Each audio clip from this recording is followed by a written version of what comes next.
Syukran. Assalamualaikum warahmatullahi wabarakatuh.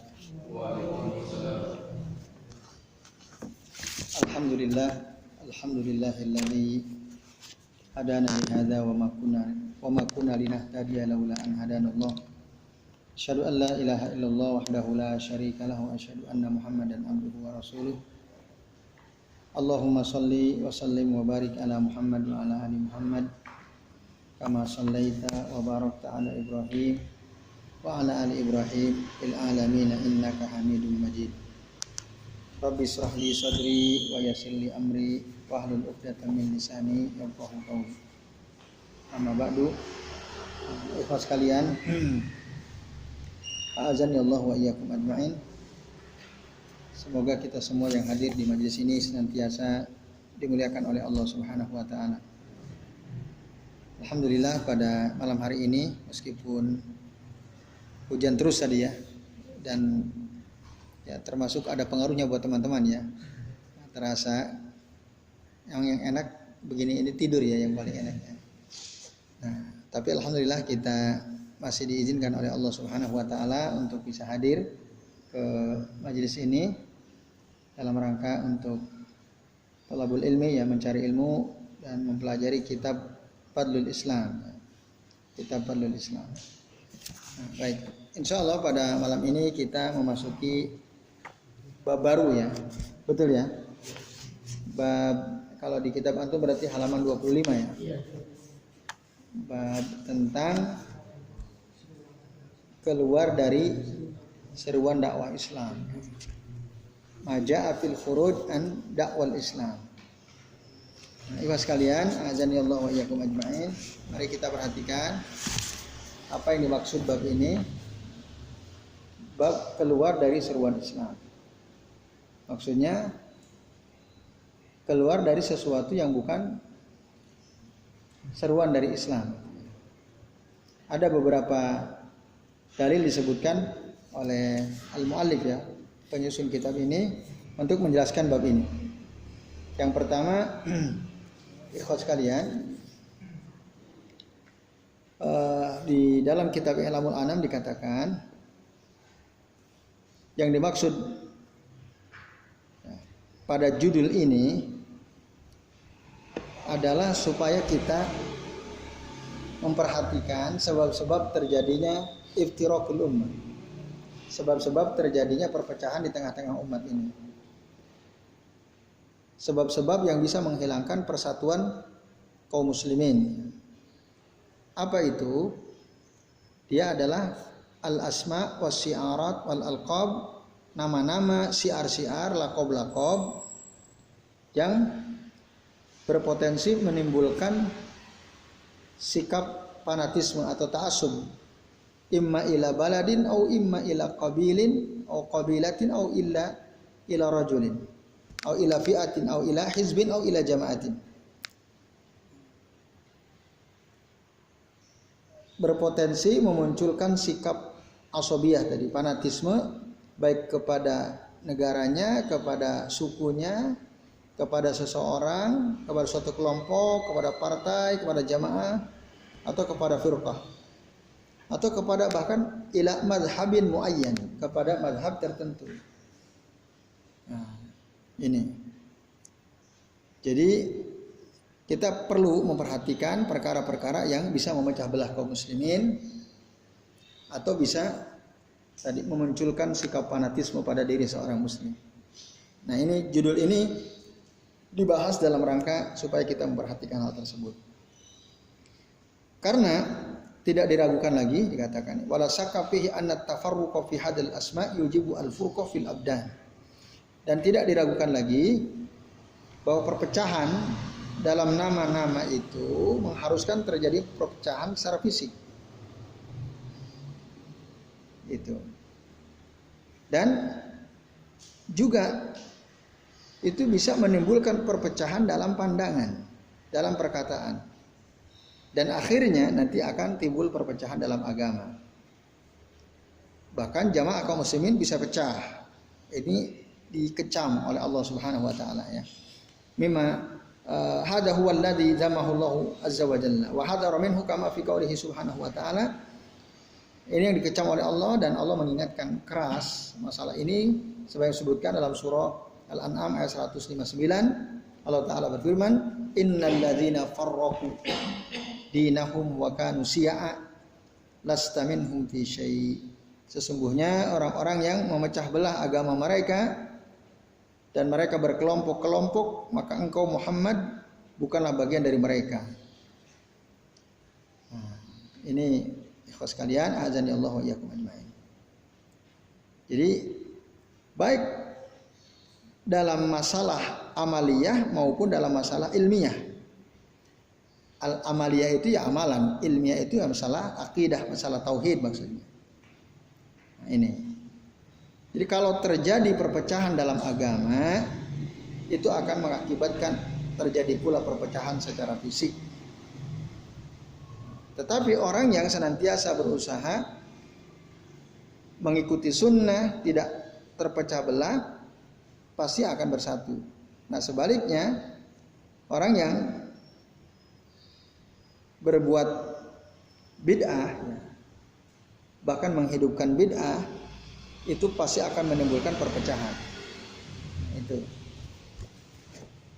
Nah, dalam rangka supaya kita judul ini disebutkan atau dijelaskan dalam rangka tadi, supaya jangan sampai terjadi perpecahan di antara kita sesama kaum muslimin. Nah, kalau kita perlebar lagi, contoh ya di kita ada ormas-ormas ya, banyak ormas ya. Ormas-ormas itu berbahaya sebenarnya di satu sisi ya, di sisi yang lain tentu ada manfaatnya, tapi di sisi yang lain itu sangat berbahaya, apalagi kalau muncul sikap asobiyah, fanatik ya pada anggotanya. Secara ormas pecah, secara fisik juga pecah kan, berkelompok sendiri-sendiri. Secara pandangan pecah nggak pandangan? Pecah. Pasti ormas ini pendapatnya begini, ormas ini yang dimaksud dalam urusan agama ya. Nah ini berbahaya sekali, apalagi tadi ditambah dengan sikap fanatisme, secara amaliyah berbeda. Kan kita misalnya sekarang untuk membedakan ormas ini dari ini, lihat saja dari ininya amal ibadahnya kan gitu, ya nggak? Kalau ini berarti ini, kalau ini berarti ini, itu kan pecah. Padahal kita disuruh untuk bersatu. Nah, ini jadi bahaya sekali, bahaya sekali. Baik, itu mukadimah dari bab ini ya. Lalu kemudian dikutip salah satu dalil yaitu dari surah Al-Hajj ayat 78. Allah Ta'ala berfirman, huwa sammakumul muslimina min qablu wa fi hadha. Allah lah dia yang telah memberi nama kalian dengan nama al-muslimin. Jadi kata muslimin, muslim itu yang beri nama siapa? Allah Azza wa Jalla. Allah yang beri nama itu. Min qablu, sebelum kalian ya. Jadi umat-umat terdahulu, Nabi Ibrahim, Nabi Musa, Nabi Isa, para nabi dan rasul itu disebut muslim. Wa fi hadza, dan di dalam umat ini juga Allah menyebut kita sebagai muslim. Jadi dalam kitab-kitab terdahulu dijelaskan bahwa kita ini oleh Allah disebut al-muslimun atau al-muslimin. Pun dalam kitab Al-Qur'an alladzi anzalahu Allah azza wa jalla ala nabiyyina Muhammadin, yang telah diturunkan oleh Allah kepada Nabi Muhammad, kita disebut al-muslimun. Maka ini surah Al-Hajj ini kan, wa sammakumul muslimin. Artinya udah kita ini namanya Islam saja. Islam. Enggak usah dikasih nama macam-macam. Ketika antum atau kita ya menisbatkan kepada diri kita sendiri nama-nama tertentu, nah itu bisa berpotensi memecah belah. Udah. Antum siapa? Ana muslim, wa nahnu muslimun. Udah selesai. Nah, jangan ente siapa? Ana Muhammadiyah, ente NU, ente Persis misalnya, ente macam-macam gitu ya sebut. Nah, itu bahaya itu kayak gitu itu. Ya. Udah siapa kita ini Islam, kita ini kaum muslimin. Itu lebih selamat. Ya. Itu lebih selamat. Maka itu maksudnya saya Muhammad bin Abdul Wahab ingin memberikan peringatan kepada kita, udah kita nama kita ini sama kaum muslimin, gak usah dinisbatkan dengan nama-nama yang lain, agar tidak terjadi tadi perpecahan secara pemikiran, secara fisik, dan secara keyakinan ya, akidah, termasuk nanti secara agama bisa pecah-pecah pula. Nah ini bapak-bapak dan ikhwas sekalian, azani Allah wa iyyakum ajma'in.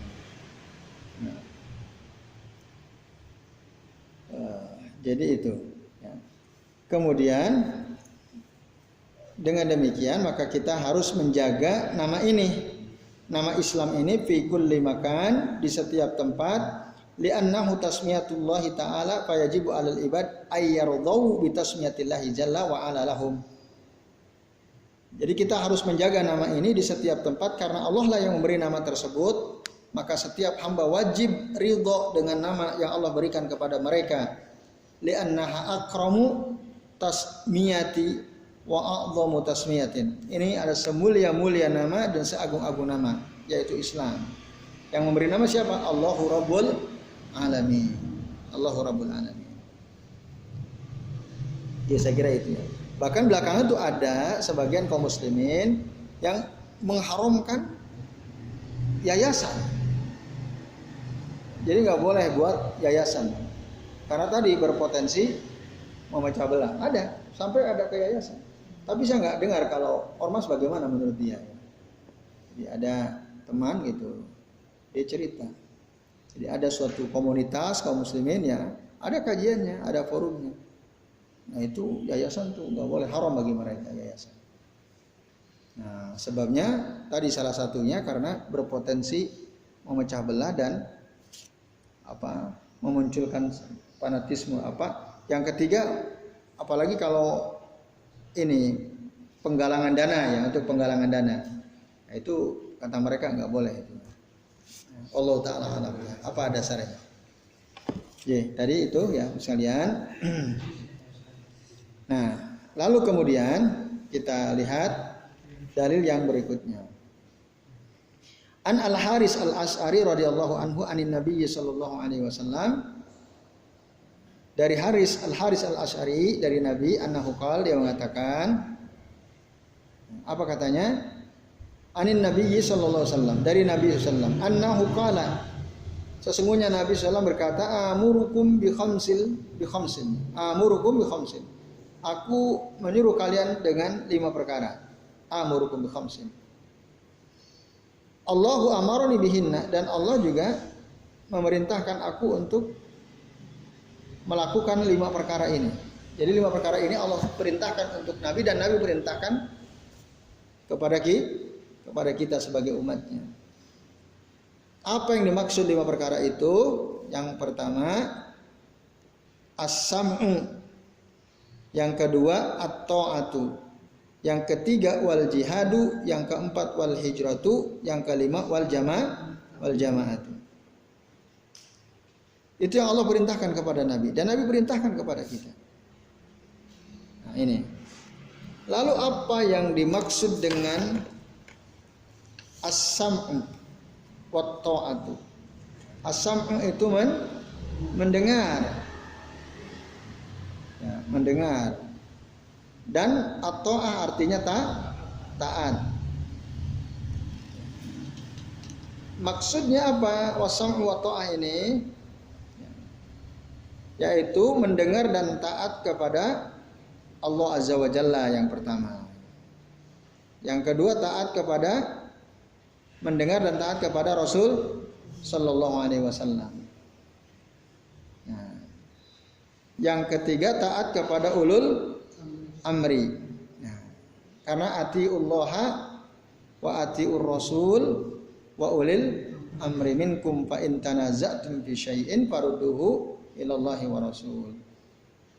Ini. Jadi itu mereka yang wajib kita dengar dan wajib kita taati, Allah, Rasul dan para pemimpin. Nah, khusus untuk para pemimpin, ketaatan sifatnya tidak mutlak. Kita taat kepada mereka selama mereka sesuai dengan Quran Sunnah.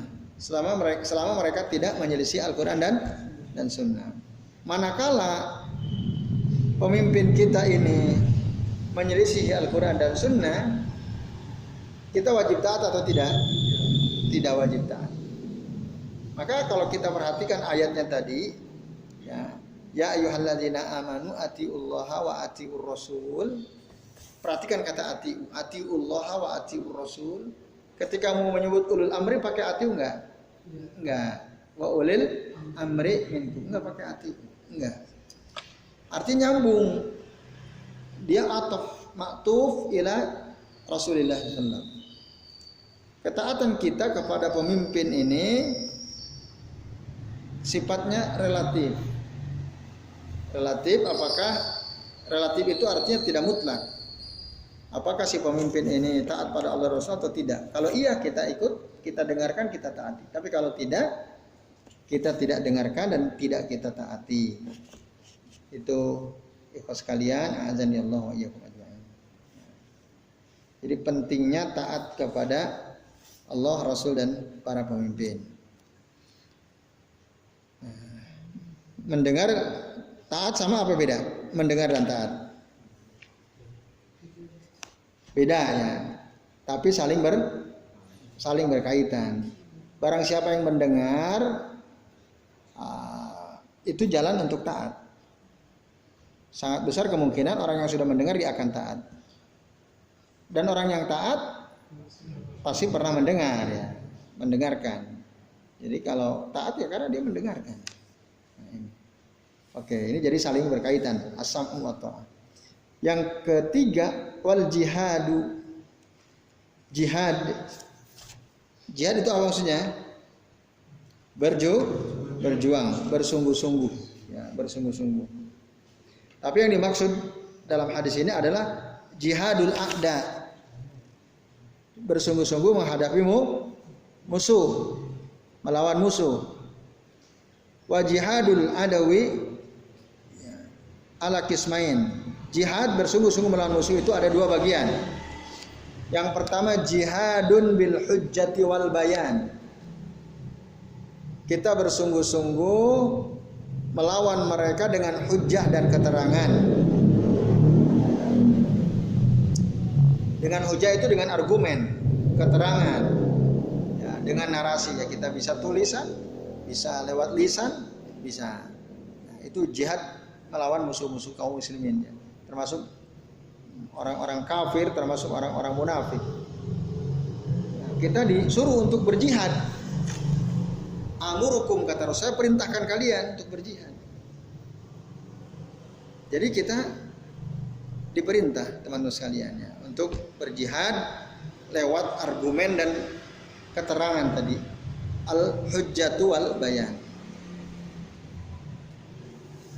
Ayatnya jelas dalam surah Al-Furqan ayat 52. Allah Ta'ala berfirman, wala tuti'il kafirina wajahidhum bihi jihadan kabira.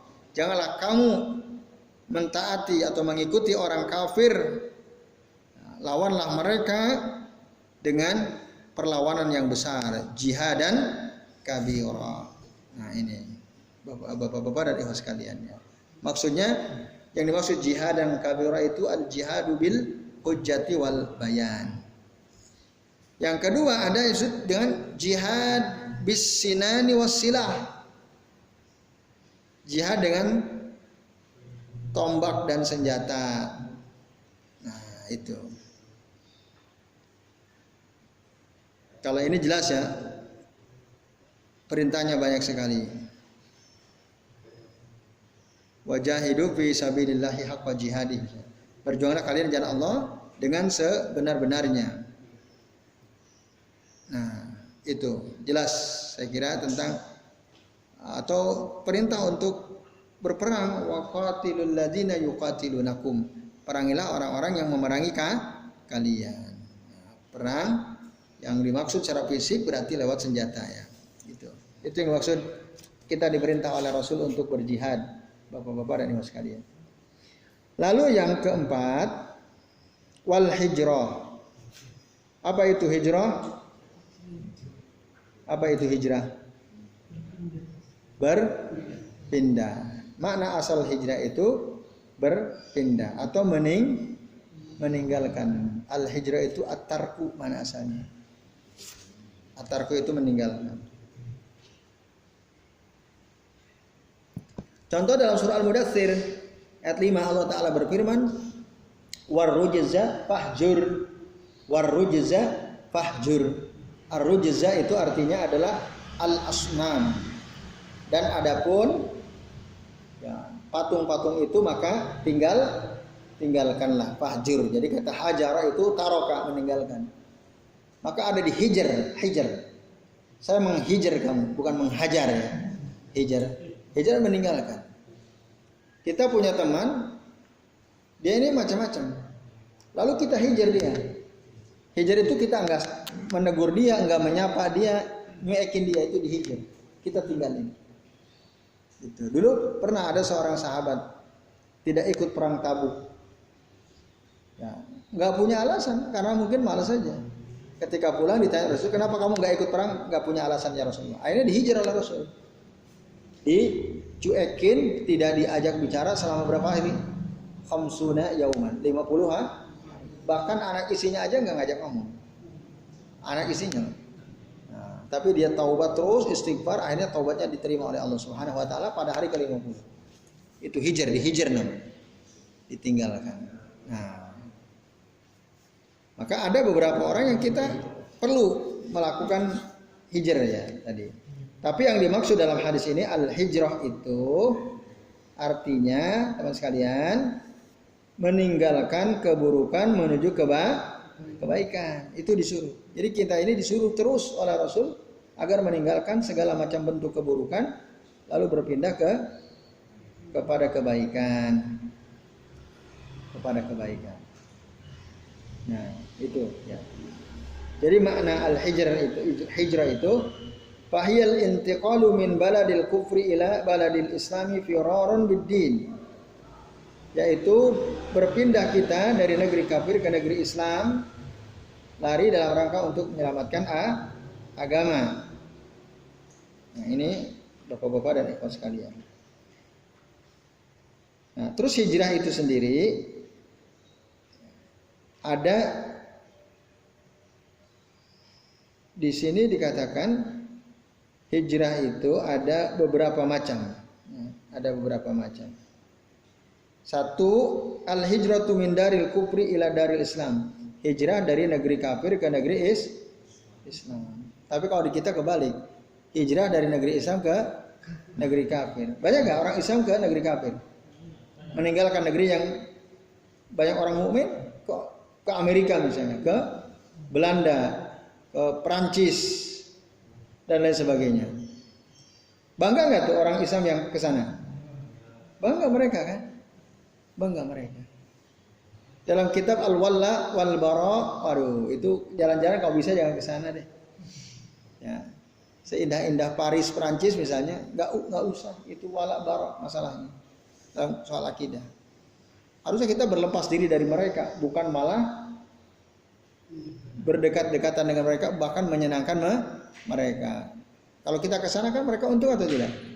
Untung, pariwisata kan. Nah ini. Nah, kita harusnya hijrah, kita tinggalkan mereka. Kita pindah ke negeri Islam, belajarlah di negeri Islam. Walaupun tentu saja ada pengecualian ya, kecuali kalau memang susah sekali nyari tempat belajar disiplin ilmu tertentu kecuali adanya di barat misalnya. Nah itu nggak ada masalah. Tapi tujuan dia adalah untuk kemaslahatan kaum muslimin misalnya. Cara membuat pesawat misalnya. Nggak ada. Di Mekah mungkin belum ada, di Madinah belum ada. Ada di mana? Di Jerman misalnya. Ya, misalnya silakan. Tapi kalau mau belajar tentang Islam, ke Jerman, ke Perancis, ke Amerika, oke atau tidak oke itu? Tidak oke itu. Ya. Belajar Islam ke orang Barat. Nah ini. Tapi justru yang paling masif, paling banyak ya itu kelihatannya. Nah ini. Padahal kita disuruh hijrah oleh Nabi SAW, termasuk di antara hijrah meninggalkan biladal kufri ila daris salam. Nah ini, ikhlas sekalian. Nah, kemudian disebutkan hijrah itu dari sisi hukum ada 3. Satu hijrah wajib, yang kedua hijrah mustahabbah, tadi wajibah, yang kedua mustahabbah, yang ketiga hijrah malah hijrata alaih. Man la hijrata alaih. Seseorang yang tidak punya kewajiban hijrah. Apa itu hijrah wajib? Kapan kita wajib hijrah? Wa dzalika idza lam yastati al-muslimu izhara sa'airil islami, yaitu saat seorang muslim tidak mampu menunjukkan syiar-syiar Islam. Itu harus pindah. Ya, ketika ada orang Islam bercadar lalu ditendang. Antum pernah lihat video ada seorang wanita bercadar bawa anak ditendang? Ada kan? Wah itu kan ngeri. Artinya mereka benci sekali. Nah, itu kan di negara barat. Nah kalau kalian seperti itu, lebih baik kita hijrah, bahaya sekali. Itu wajib hukumnya kita hijrah dari tempat tersebut. Nah, ya itu ya. Ini wajib hukumnya. Karena kita tidak mampu menunjukkan syiar-syiar Islam. Mau sholat susah. Ketika pun bisa diolok-olok oleh orang, ditembakin seperti di New Zealand, Selandia Baru kan? Nah, itu lebih baik kita, bahkan wajib hukumnya hijrah dari tempat-tempat seperti itu. Nah ini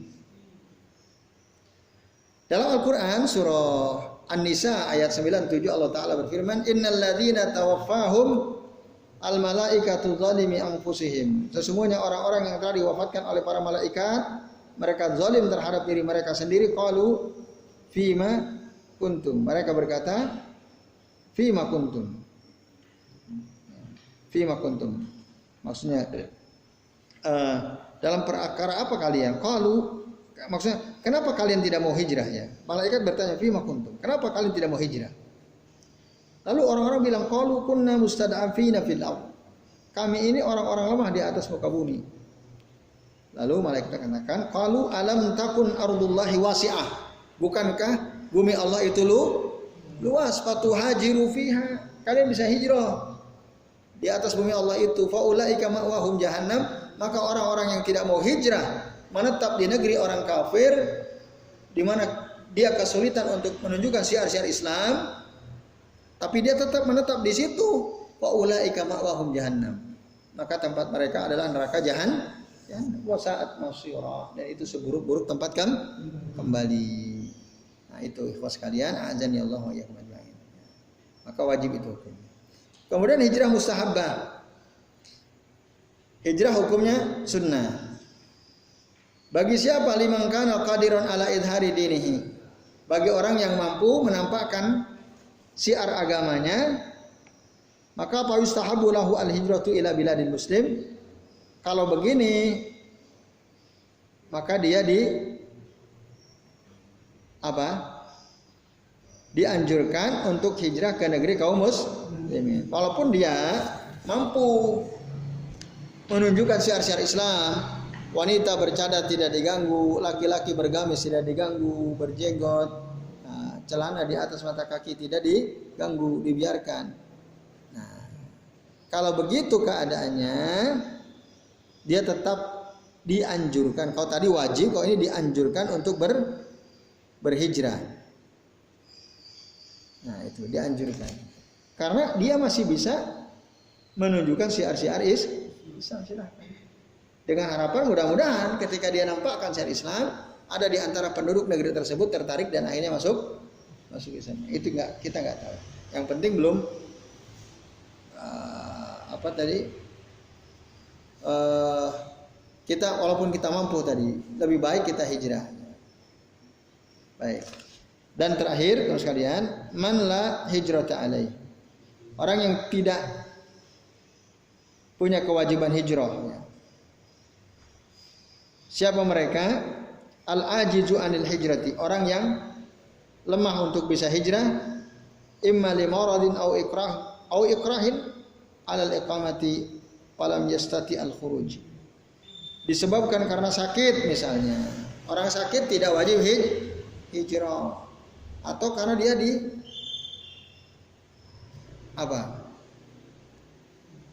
misalnya orang yang tidak wajib hijrah. Ya tadi karena sakit, diantaranya karena dihalang-halangi sehingga dia tidak bisa keluar, atau karena kelemahan secara fisik seperti anak-anak dan kaum wanita. Fa innahum la hijrata alaihim, maka semua mereka ini tidak ada kewajiban hijrah bagi mereka. Nah ini teman-teman dan ikhwas sekalian, azanillahu wa iyyakum ajmain. Oke, saya kira sementara sampai sini dulu ya, sampai kata hijrah. Tas satu lagi insya Allah nanti karena ini lebih panjang, kita akan bahas di pekan yang akan datang. Dan mohon maaf ini saya akhiri karena itu saya butuh istirahat untuk safar besok pada subuh ya. Nah ini, jadi sampai sini biar juga yang lain nggak ketinggalan nanti. Nah gitu ya. Ya gitu ya. Jadi sampai hijrah tadi ya. Ya baik. Ya saya kira ini sekalian. Untuk tanya jawab juga kita tunda di pekan yang akan datang gitu ya. Baik, terima kasih atas perhatian antum semua. Mari kita nanti diakhiri oleh Mas Yoyo ya selaku pembawa acara. Saya mohon maaf apabila yang kami sampaikan ada kesalahan atau kekeliruan. Dan saya akhiri wassallallahu ala Muhammadin wa ala alihi washabbihi wa barik wasallim. Billahi taufiq wal hidayah. Wassalamualaikum warahmatullahi wabarakatuh.